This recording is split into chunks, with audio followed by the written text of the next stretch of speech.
धर्म को लेकर ही लोगों के दिमाग में एक पहले ख्याल आता है कि धर्म का अर्थ है किसी ईश्वर की उपासना करना है। उस उपासना की विधि धर्मों के हिसाब से विभिन्न विभिन्न प्रकार की हो सकती है। समाज आश्वासन चाहता है, स्पष्टीकरण नहीं चाहता। आप देखोगे देश में घूमकर या देश के बाहर भी, तो वो आज एक कंफ्यूजन में जी रहे, जैसे कहे कि ईश्वर ऊपर है या कोई और भी गॉड ऊपर है। ये क्या कंफ्यूजन पैदा है हमारे। अभी चंद्रयान 3 चांद पे चला गया। अब चांद की बात तो की शास्त्रों ने, पर आज तक किसी भी शास्त्र में, साहित्य में चांद पे जाने का मैप तो नहीं था। विज्ञान ने खोज निकाला कि चांद पे जाया जा सकता है, और चांद कोई जहां लोग पूजा करते चांद के नाम से कि चांद हमारी आयु बढ़ा देगा, चांद के आशीर्वाद से स्त्रियों का सुहाग जो है उम्र दराज हो जाएगा। अब हम 3 कैरेक्टर अगर देखे विष्णु के, परशुराम को देखे, श्री राम को देखे, श्री कृष्णा को देखे, तो तीनों कैरेक्टर में आपको हिंसा दिखाई देगी। और वहीं जब हम बुद्ध को देखते हैं तो हिंसा नहीं है, करुणा है, प्रेम है, मैत्री है, दया है। बुद्ध किसी के अवतार, बुद्ध स्वयं संबुद्ध है, उन्होंने ज्ञान को स्वयं पाया है।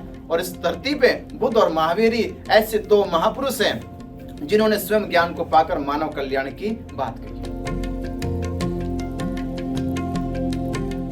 नमस्कार, मैं हूं महानाम धबाले। धर्मा लाइव में आपका स्वागत करता हूं। आपने हमेशा धर्मा लाइव पर अलग अलग साक्षात्कार देखे होंगे, हिंदू धर्म को लेकर, जैन धर्म को लेकर, लेकिन आज हमारे बीच क्रांतिकारी विनाचार्य भंती जी मौजूद हैं। भंती जी से हम जानने की कोशिश करेंगे कि कैसे उनका जीवन वो व्यतीत करते हैं। बौद्ध धर्म को लेकर बहुत सारे जो है शंकाएं हमारे मन में है।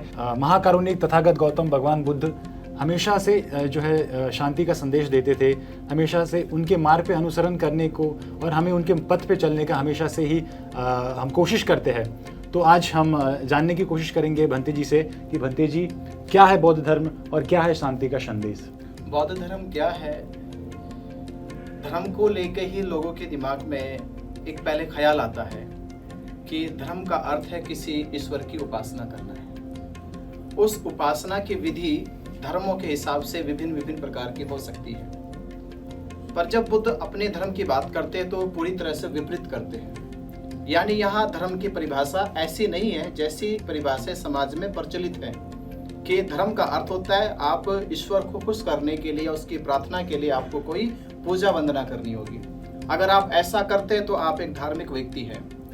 बुद्ध की दृष्टि में, बुद्ध के अनुभव में ये पूरी तरह से विपरीत है। बुद्ध कहते हैं एक मनुष्य अपने आप को श्रेष्ठ बनाने के लिए जो सीलों का पालन करता है, आचरण का शुद्धिकरण के लिए जो विनय का पालन करता है, उसी शुद्धि आचरण से जब वह मानव सेवा करता है और मानव सेवा परोपकार से जब लोगों के भीतर करुणा दया जाग जाती है, वही उसका धर्म है। तो यहाँ ईश्वर से, उपासना से संबंध धर्म का नहीं है। बुद्ध का संबंध धर्म से है, सेवा से। बौद्ध धर्म में कई सारे पंथ है, जिसमें हीनयान है, नवयान है। तो इन अलग अलग पंथों के बारे में आप कैसे बताएंगे? हाँ, देखिए, बुद्ध धर्म में राजा कनिष्क के समय भी 2 प्रकार के पहले यान बने, हीनयान और महायान। और पूरे विश्व में आज हीनयान, महायान, जिसमें महायानियों की संख्या ज्यादा है।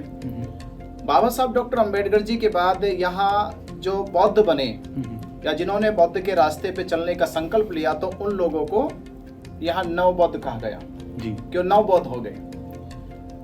मेरा अगर मत है तो मैं ये कहूंगा, अगर बुद्ध के रास्ते पे वास्तव में चलते हैं तो ना आप हीनयान है, ना महायान है, ना नव बौद्ध है। आपका बस एक यान है, वो है बुद्ध यान। अगर बुद्ध को समझ ले तो बुद्ध का यान है, बाकी सब संप्रदाय है। अच्छा, और बौद्ध धर्म में हम देखते हैं पंचशील होता है, अष्टांग मार्ग होता है। तो अष्टांग मार्ग के ऊपर आप कैसे इसे बताएंगे हमारे दर्शकों को कि अष्टांग मार्ग है क्या? देखिए, अष्टांग मार्ग एक वैज्ञानिक प्रक्रिया है। अगर आप इसको एक लॉजिक से समझे, जैसे पदार्थ की 3 अवस्थाएं होती है, ठोस, तरल और गैस। हमारा शरीर भी उसी पदार्थ से बना हुआ है।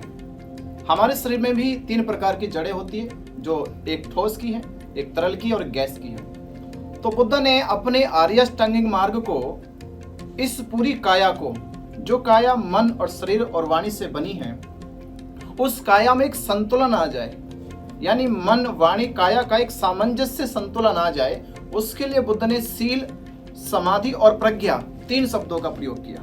जी। शील का अर्थ होता है कि वह आपकी काया रूपी शरीर को में बैलेंस ला दे। समाधि का अर्थ होता है कि वह आपके विचारों में सामंजस्य बना दे।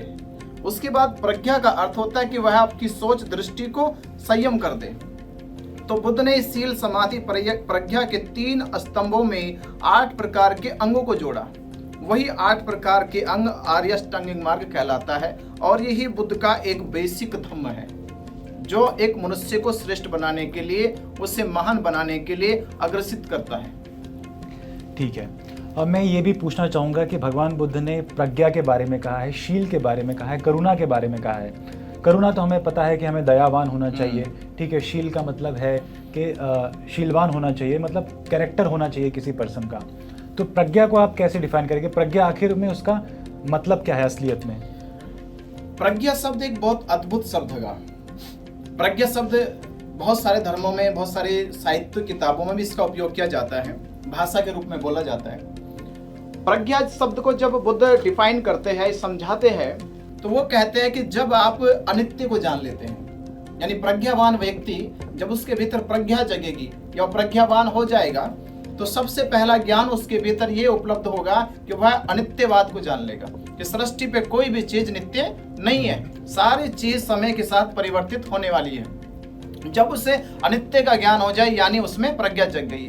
दूसरा ज्ञान है संसार सारा का सारा जो है अनात्मावादी है, इसमें कोई आत्मा का रोल नहीं है, कोई आत्मा जैसी एनर्जी नहीं है, यहाँ पे सब अनात्मावादी चीजें हैं। अनात्मा का अर्थ होता है कि यहाँ सारी चीजें सापेक्षता से जुड़ी हुई है, यानी एक पदार्थ दूसरे पदार्थ के साथ घर्षण करता है और उसमें ही वह डायलेक्टिक होने के बाद तीसरी चीजों का निर्माण करता है या तीसरे रूप में परिवर्तित हो जाता है। तो पहले अनित्यवाद को जानना, दूसरा अनात्मावाद को जानना और तीसरा सिद्धांत अगर जब हम इस संसार को इस तरह भी जानते हैं कि ये संसार जो है सत्य की कड़ी पर टिका है। वह सत्य यह है कि जो चीज हमें दिखाई दे रही है वह सब चीजें क्षण भंगुर है, यानी क्षण भंगुरता को हमें जान लेना चाहिए। यहाँ किसी भी पदार्थ से, वस्तु से आसक्ति रहित रह के जीवन जीने वाला व्यक्ति ही सुखी जीवन जी सकता है। यही बुद्ध की प्रज्ञा है जी। और भंती जी, मैं हमेशा जो है बहुत सारे लोगों के बीच में हम देखते हैं, हम जब उनसे सवाल पूछते हैं तो हिंदू परंपरा में अगर हम देखें तो पुनर्जन्म को बहुत महत्व दिया जाता है। हाँ। क्या बौद्ध धर्म में भी पुनर्जन्म को वही स्थान दिया जाता है या फिर बौद्ध धर्म में पुनर्जन्म है ही नहीं? नहीं, पुनर्जन्म अगर जब हम शब्द का प्रयोग करते हो दिमाग में हमारे इस तरह का विचार आता है कि मरने के बाद जन्म हो जाएगा और यह हम अभी पैदा हुए तो ये हमारे पूर्व कर्मों का कोई परिणाम है, ऐसा हम सोचते हैं। बुद्ध का ऐसा सोचना नहीं है। बुद्ध कहते हैं कि पुनरावृत्ति होती है, संसार में पुनरावृत्ति हो रही है। पुनरावृत्ति शरीर की भी होती है, विचारों की भी होती है। और पुनरावृत्ति का एक सिंपल सा फॉर्मूला है या उसका एक लॉजिक समझ सकते हैं। जैसे एक बीज जमीन में गाड़ा जाता है और जमीन में गाड़ने के बाद वह बीज जमीन में नष्ट हो जाता है, पर उसके भीतर से एक पौधा अंकुरित होता है और वह पौधा एक वृक्ष बन जाता है। उस वृक्ष पर फिर हजारों उसी फल के, जो बीज था उसी प्रकार के हजारों फल लगाते हैं। वही क्रिया का क्रियात्मक पुनर्जन्म है। इसी को बुद्ध कहते हैं पुनर्जन्म। बुद्ध का पुनर्जन्म ये नहीं कि आप मरने के बाद पुनर्जन्म लोगे, जीवन यहाँ वर्तमान का ही पुनर्जन्म जो पुनरावृत्ति कर रहा वही पुनर्जन्म है। और भंती जी, मैं ये भी सवाल आपसे पूछना चाहूँगा, बौद्ध परंपरा में अगर हम देखें तो बहुत सारी ऐसी चीज़ें हैं कि जो विज्ञानवादी जो है सोच को ही बढ़ावा देती है या फिर विज्ञान को ही ज़्यादा बढ़ावा देती है। तो बौद्ध धर्म में क्या कोई ऐसी चीज़ें हैं कि जो सुपरस्टिशियस है या फिर क्योंकि अगर हम देखें टिबेटियन जो बुद्धिस्ट मॉन्क होते हैं वो काल चक्र में बिलीव करते हैं। हाँ। और वहाँ पे शायद इस तरीके की प्रथा है कि आपका पुनर्जन्म होता है। तो क्या वो प्रथा अलग है और ये बौद्ध धर्म की जो आप अभी संदेश आप दे रहे थे, जो दीक्षा आपने जो बताई, क्या ये अलग है? नहीं, देखिए यहाँ जब मत की बात होती है, यहाँ मतांतर विरोध से हम विरोध तक पहुंच जाते हैं। यहाँ ये हमें नहीं जानना कि किसका क्या मत हैगा। तिब्बती लोग क्या चाहते हैं, थाईलैंड के लोग क्या मानते हैं या श्रीलंका के लोग क्या मत रखते हैं बुद्धिज्म में। बुद्धिज्म सीधा साधा है कि वह प्रैक्टिकली तौर पे क्या आप उसे सिद्ध कर सकते हैं। जैसे मैं कहता हूं उस बुद्ध से पहले 27 प्रकार के बुद्धों का जन्म बताया गया, तो 27 प्रकार के बुद्ध से पहले हुए, पर अब 2600 वर्ष के बाद कोई दूसरा बुद्ध पैदा नहीं हुआ।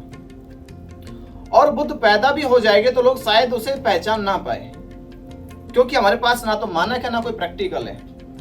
तो यहाँ तिब्बतन लोगों की एक मतांतर एक परंपरा है जिसके तहत वो ऐसा मानते हैं, पर ऐसा कोई सिद्ध प्रमाण नहीं है कि हम ये सिद्ध कर सके कि बुद्ध पुनर्जन्मों का परिणाम है या हम पुनर्जन्मों का परिणाम है। यह पुनर्जन्म प्रकृति के भीतर अगर होता तो संसार जब प्रथम शुरुआत करता है तो वह किसके पुनर्जन्म से हो रहा है? जब शुरुआत हो रही है तो किसके परिणाम से आ रहा है? और एक व्यक्ति अगर परिणाम से आएगा तो वो वहीं ठहर जाएगा, फिर संख्या नहीं बढ़ सकती। एक व्यक्ति मरेगा वही पैदा होगा, वही मरेगा तो वही पैदा होगा। दूसरे को पैदा होने के लिए फिर उसे कर्म चाहिए, तो दूसरा व्यक्ति पैदा कैसे हो गया जब उसका कर्म ही नहीं बना? तो यहाँ कर्मों का कोई परिणाम नहीं है। ये कर्म का सिद्धांत जो है पुनरावृत्ति वर्तमान में होती है, इसका मेरे अतीत से या भविष्य से कोई लेना देना नहीं है। बंटी जी, हम जो है भौतिक जीवन जीते हैं, एक आम इंसान भौतिक जीवन जीता है, भौतिक सुखों के बारे में उसके जहन में, उसके मन में सारी चीज़ें चलती हैं।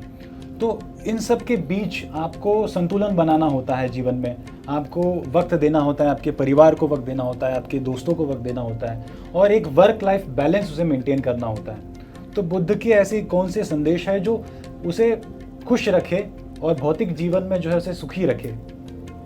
बुद्ध ने तो पहले ही संदेश दिया कि मध्य मार्ग का, जहां स्वामी महावीर नग्नता को स्वीकार करते हैं तो बुद्ध वहां एक चीवर कांस्य वस्त्र को पहन लेते हैं। तो बुद्ध ने उस समय अपना कहा कि मेरा सिद्धांत ना तो अतिवादी है ना निम्नवादी है, मेरा सिद्धांत या मेरा धम्म जो है मैंने खोजा है वह मध्य मार्ग का है, जिनको 3 शब्दों में हम समझ सकते हैं, साधना का, साधन का और संसाधन का। बुद्ध कहते हैं मन की शक्ति के लिए आपको विपश्यना करनी चाहिए। मन की शक्ति बढ़ेगी तो आपकी पूरी काया का संतुलन बना रहेगा। शरीर की शक्ति के लिए आप में भौतिक संसाधन जो आपको मिले हैं उनका भरपूर उपयोग करना चाहिए, जितना शरीर के लिए संतुलन में हो या उसकी सरलता के लिए हो या उपयोग के लिए हो। अनावश्यक चीजों का उपयोग शरीर के लिए नहीं करना चाहिए। जिससे शरीर में संतुलन बना रहे उन्हीं भौतिक संसाधनों का उपयोग करना चाहिए। तीसरा है संसाधन। मानव जगत को गति देने के लिए या इस सृष्टि को और गतिमान करने के लिए विज्ञान द्वारा खोजी गई जितनी भी रचनाएं हैं या संरचनाएं हैं संसाधनों के रूप में हमें प्राप्त हुई है, उनका भरपूर उपयोग भी करना चाहिए और उन्हें पैदा भी करना चाहिए, उन्हें उत्पन्न भी करना चाहिए। यानी बुद्ध कहते हैं मन के साधन से, साधना से और संसाधन से जुड़ा हुआ व्यक्ति संपूर्ण जीवन को सुखी जीवन जी सकता है। अगर इसमें हम किसी से परहेज करते हैं या किसी से यहाँ दूरी बनाते हैं तो जीवन का संतुलन रुक जाएगा। आप सृष्टि पे आप देखिए, साधु संतों ने जो भी संकल्प लिए हैं त्याग का, बुद्ध यहाँ त्याग का संकल्प नहीं लेते, बुद्ध कहते हैं संतुलन का संकल्प। आप सामंजस्य बनाओ, ना यहाँ विरोध का है ना यहाँ पक्ष का है। जो विरोध और पक्ष में जाएंगे तो दोनों एक जैसे रूप है। यहाँ निष्पक्ष भाव की बात बुद्ध करते हैं। जहाँ निष्पक्षता है, यानी कह सकते हैं जैसे सोना आपके पास है तो सोना हुआ तो सुख मिला और सोना चला गया तो दुख मिला। बुद्ध कहते हैं सोना हो तो भी सुख और सोना ना हो तो भी सुख, दोनों में सामंजस्य बना रहना चाहिए। सोने की वजह से सुख ही नहीं आना और ना सोने के जाने से दुख आना। आप में ही सुख है, आप में ही दुख है, सोना कुछ नहीं आपके जीवन में। ये संतुलन बुद्ध सिखाते हैं। यानी वस्तुओं के त्यागने से या पाने से सुख और दुख का कोई लेना देना नहीं है। मन के संतुलन में ही सुख है और मन के संतुलन में दुख है। ये बहुत अच्छी बात आपने कही। बंटी जी, मैं ये भी एक इतिहास का सवाल है, लेकिन मैं इसे पूछना जरूर चाहूँगा कि भगवान बुद्ध ने बौद्ध धर्म का प्रचार प्रसार किया। उस वक्त में 526 ईस्वी सन पूर्व उनका जन्म हुआ। उसके बाद उन्होंने प्रचार प्रसार किया, लेकिन उसके बाद भी ऐसी क्या वजह है कि जिस भारत में बौद्ध धर्म की स्थापना हुई वहाँ पे सिर्फ 1.5 या 2% ही लोग जो है बुद्धिस्ट है? देखिए, इसका सिंपल सा 2 शब्दों से समझ सकते हैं। समाज को ऐसे विचार चाहिए जहां पे कंफ्यूजन हो। समाज आश्वासन चाहता है, स्पष्टीकरण नहीं चाहता। आप देखोगे देश में घूमकर या देश के बाहर भी, तो वो आज एक कंफ्यूजन में जी रहे, जैसे कहे कि ईश्वर ऊपर है या अल्लाह ऊपर है या कोई और भी गॉड ऊपर है। ये क्या कंफ्यूजन पैदा हमारे। अभी चंद्रयान 3 चांद पे चला गया। अब चांद की बात तो की शास्त्रों ने, पर आज तक किसी भी शास्त्र में, साहित्य में चांद पे जाने का मैप तो नहीं था, उसकी कोई मैप डिजाइनिंग तो नहीं थी। विज्ञान ने खोज निकाला कि चांद पर जाया जा सकता है, और चांद कोई, जहां लोग पूजा करते चांद के नाम से कि चांद हमारी आयु बढ़ा देगा, चांद के आशीर्वाद से स्त्रियों का सुहाग जो है उम्र दराज हो जाएगा, आज वो चांद भी पता चला कि वो भी एक ऐसी, जैसे पृथ्वी है वैसे वो भी एक ग्रह है, जिसपे केवल पृथ्वी से भी कम ऊर्जा है, उस पे इतनी एनर्जी नहीं कि जितनी एनर्जी पृथ्वी पे है, कि पृथ्वी पे सभी प्रकार के जीव जंतु, पेड़ पौधे, पशु पक्षी जीवन जी रहे अपना, ऐसा चांद पे बिल्कुल भी नहीं है। यानी वो एक मरा हुआ पिंड है, उस पे ऊर्जा नहीं है, एनर्जी नहीं है, तो मरा हुआ पिंड है। तो मरे हुए पिंड की सदियों से पूजा की जा रही थी। तो बुद्ध यहाँ क्या कह रहे हैं कि यहाँ की जो सृष्टि पूरी हमारी बनी हुई है, इस सृष्टि का जो संचालन है वह अपनी प्रकृति अपने आप करती है, उसमें अपने आप निहित है, उसमें हमारा कोई रोल नहीं है। तो इतिहास की दृष्टि से बुद्ध के जन्म को लेके और बुद्ध के जन्म के बाद, या बुद्ध का पतन कह सकते हैं, उसका बस यही कारण है कि यहाँ कंफ्यूजन वाली विचारधारा लोगों को ज्यादा पसंद आई, यहाँ सेटिस्फैक्शन वाली विचारधारा लोगों को पसंद नहीं आई। बुद्ध ने सेटिस्फैक्शन दिया, एकदम क्लियर कर दिया कि ऊपर नहीं है ईश्वर, कंफ्यूजन नहीं देते वो। अगर वो शायद कह देते कि हाँ कंफ्यूजन देते तो शायद कुछ उनके भी हो जाते। बुद्ध ने कहा नहीं, ऊपर कुछ नहीं है, जो कुछ है अद्वितीय भव, जो कुछ है वो आपके भीतर। जानना भी आपको ही है, समझना भी आपको है, आप ही दुख के दाता है, आप ही अपनी मुक्ति के दाता है, ना तो कोई दुख देने वाला, ना तुम्हें कोई सुख देने वाला। उन्होंने क्लियर कर दिया एकदम, यानी कंफ्यूजन मिटा दिया और एकदम सेटिस्फैक्शन दे दिया। यहां ऐसे लोगों की धारणाएं टूट गई, उस बात को सहन ही नहीं कर पाए। अगर आज भी कहो, तुम विद्वानों से कहो, वैज्ञानिकों से जाके कहो, तो वो एक्सेप्ट नहीं करेंगे, स्वीकार नहीं करेंगे। कहले कैसे, साहित्यों में, शास्त्रों में सदियों से कहा गया नहीं ईश्वर तो है, और बुद्ध कह रहे नहीं है। तो बुद्ध ने कंफ्यूजन नहीं दिया, इसलिए लोग उन्हें स्वीकार नहीं कर पाए। बुद्ध ने सेटिस्फैक्शन दिया। हाँ, ये मैं कहूंगा कि आगे चलकर दुनिया कहां आएगी, कंफ्यूजन से तो बाहर निकलेगी। कुछ आज निकली है, कुछ कल निकलेगी, सेटिस्फैक्शन पे आएगी दुनिया। जिस दिन आएगी उस दिन बुद्ध ही बुद्ध होगी। मंत्री जी, मेरा एक और सवाल है जो हिंदू धर्म से लेकर जुड़ा हुआ है। हिंदू धर्म में ऐसा मान्यता है, हिंदू धर्म में ऐसी मान्यता है कि जिसमें भगवान बुद्ध को विष्णु का अवतार कहा जाता है। तो क्या आप इस चीज को मानते हैं या फिर आप इसे नकारते हैं? नहीं, विष्णु का अवतार मैं कह सकता हूँ। अगर आपने आम का बीज लगाया है तो वो पेड़ कहीं का बनेगा? आम का। फल कौन सा देगा? आम देगा। ये अमरूद देगा? आम ही देगा। अब पहले तो विष्णु का कैरेक्टर क्या है?